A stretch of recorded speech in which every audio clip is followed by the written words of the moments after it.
Hi guys, welcome to V show info. Brinjal sabji எப்படி செய்யுதுன்னு பார்க்கலாங்க. வீடியோக்குள்ளே போகிறதுக்கு முன்னாடி நீங்கள் இன்னும் நம்ம சேனலை சப்ஸ்கிரைப் பண்ணுங்கள். அப்படியே பக்கத்தில் இருக்கிற பெல் ஐக்கானை கிளிக் பண்ணுங்கள். அப்போ தான் நான் போஸ்ட் பண்ணுற வீடியோ எல்லாத்தையும் நீங்கள் உடனே பார்க்கலாம். வீடியோக்குள்ளே போகலாங்க.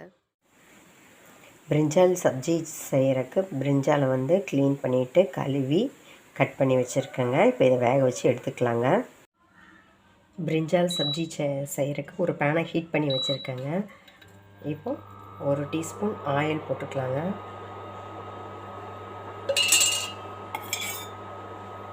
அதுக்கப்புறம் 1 டீஸ்பூன் கீ சேர்த்துக்கலாங்க. இது நல்லா ஹீட் ஆகட்டுங்க. பேன் ஹீட் ஆகிடுச்சிங்க. 1/4 ஸ்பூன் கடுகு சேர்த்திக்கலாம். கடுகு வெடிச்சிருச்சு. 1/4 ஸ்பூன் சீரகம் சேர்த்துக்கலாம். கடுகு வெடிச்சிருச்சு. இப்போ நம்ம கட் பண்ணி வச்சுருக்கிற 1/4 கப்பு வெங்காயம் சேர்த்துக்கலாம்.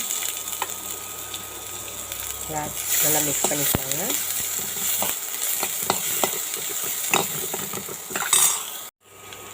இந்த ரெசிபிக்கு தேவையான உப்பை சேர்த்துக்கலாங்க. வெங்காயம் நல்லா வதங்கட்டுங்க. பிரிஞ்சால் நல்லா வேக வச்சு எடுத்து வச்சுருக்கேங்க. இப்போ இதை நல்லா ஸ்மாஷ் பண்ணி எடுத்துக்கலாங்க. மத்தலையும் ஸ்மாஷ் பண்ணிக்கலாம். இல்லாட்டி மிக்சியில் சின்ன ஜாரில் போட்டு ஒரு ரன் விட்டு எடுத்துக்கலாங்க. சின்ன நெல்லிக்காய் அளவு புளி கரைச்சி வச்சுருக்கேங்க. பிரிஞ்சாலை ஸ்மாஷ் பண்ணி வச்சாச்சுங்க. வெங்காயம் வெந்துட்டுருக்கு. இது கூட இப்போ சேர்த்திக்கலாங்க. நல்லா மிக்ஸ் பண்ணிக்கலாங்க. இப்போ இதுக்கு மசாலாலாம் ஒவ்வொன்றா சேர்த்துடலாம். இது அதுக்கு முன்னாடி 1 நிமிஷம் நல்லா வதங்கட்டுங்க.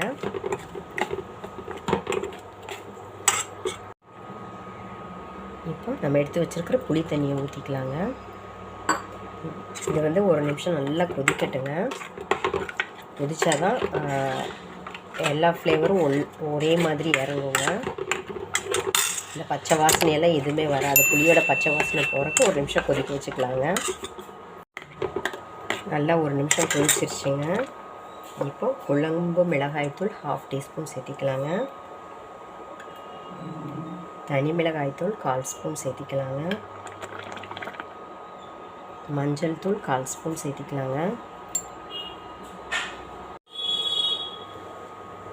கரம் மசாலா கொஞ்சம் சேர்த்துக்கலாங்க.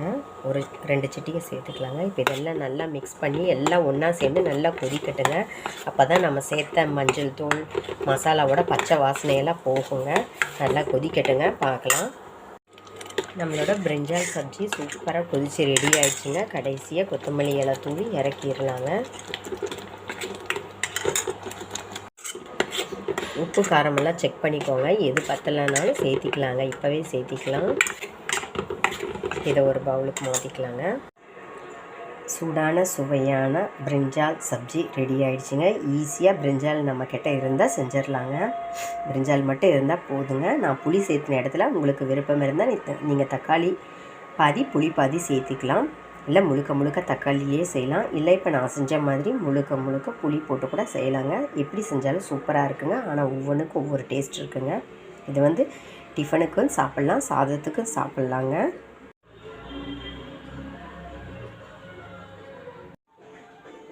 பாருங்கள், பிரிஞ்சால் சப்ஜி இந்த மாதிரி டிஃபன் கூட நம்ம சாப்பிட்லாங்க. சாதத்துக்கும் நல்லாயிருக்கும். ஒயிட் ரைஸுக்கும் மிக்ஸ் பண்ணி சாப்பிட்லாம். தயிர் சாதத்துக்கும் நல்லாயிருக்கும்.